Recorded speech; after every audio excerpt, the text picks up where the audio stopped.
Hello everyone, Assalamu alaikum. This is me Brishti. Welcome back to my channel বৃষ্টি লেখা।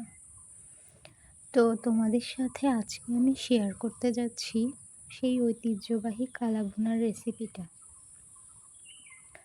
আমরা মাঝে মাঝে বিভিন্ন স্বাদের পরিবর্তন আনতে চাই খাবারের মাধ্যমে, যেগুলো আমরা খেতে খুবই পছন্দ করে থাকি।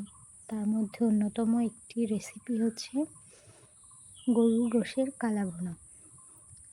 তো আমি খুব সিম্পলভাবে প্যাকেটের মশলা এবং সামান্য কিছু গোশে যেসব মশলা দেওয়া হয় সেই মশলাগুলো দিয়েই অতি সাধারণভাবে কালাভুনার রেসিপিটা তৈরি করেছি।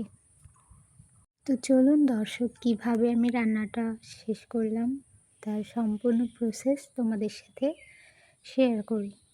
প্রথমে আমি পেঁয়াজটাকে বেরেস্তা করে নিয়েছি, এরপর আদা বাটা, রসুন বাটা, জিরা বাটা দিয়ে বেশ সুন্দরভাবে মশলাটা কষিয়ে নেব। মশলাটা কষানোর পরে আমি দিয়ে দেব প্যাকেটের সেই মশলা। এর মধ্যে হলুদ, লবণ, মরিচের গুঁড়ো সব কিছুই দিয়ে একসাথে করে নেড়ে নেব।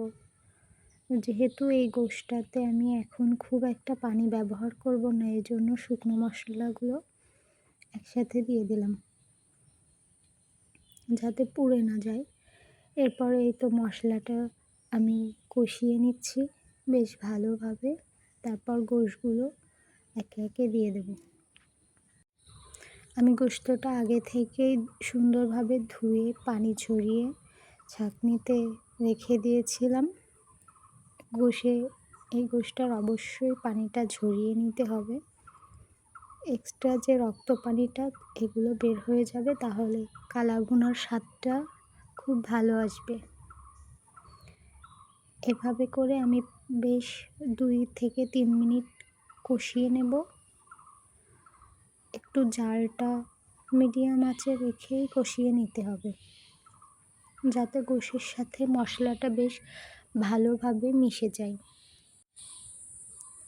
গোশটা দেখতেই পাচ্ছেন দেওয়ার পরে অনেকটা সুন্দর একটা কালার এসেছে।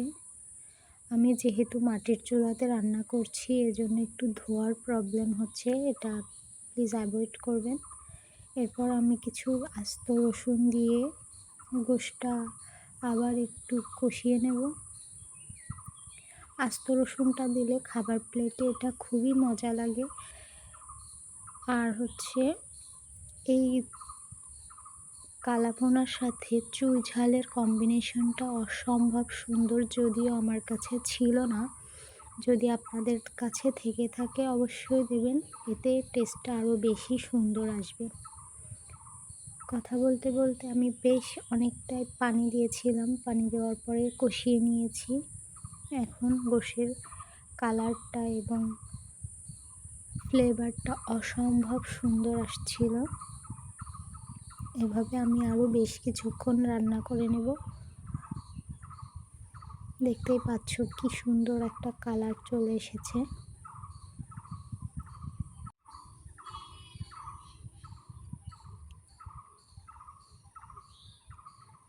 গোশটা খেতে কিন্তু খুবই টেস্ট হয়েছিল। এরপরে আমি একটু পানি দিয়ে দেব।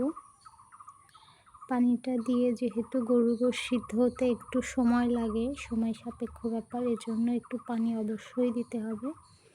পানি দিয়ে আমি ঢেকে রেখেছিলাম। মাঝে মাঝে ঢাকনা খুলে নেড়ে দিতে হবে, কারণ এতে যেহেতু আমি পানি বেশি ব্যবহার করব না, মশলা আছে, নিচে লেগে যেতে পারে। আর রাতের বেলা রান্না করছিলাম, রাতের ভিউটা জাস্ট অসম্ভব সুন্দর ছিল। এই তো কথা বলতে বলতে আমার রান্না প্রায় কমপ্লিট।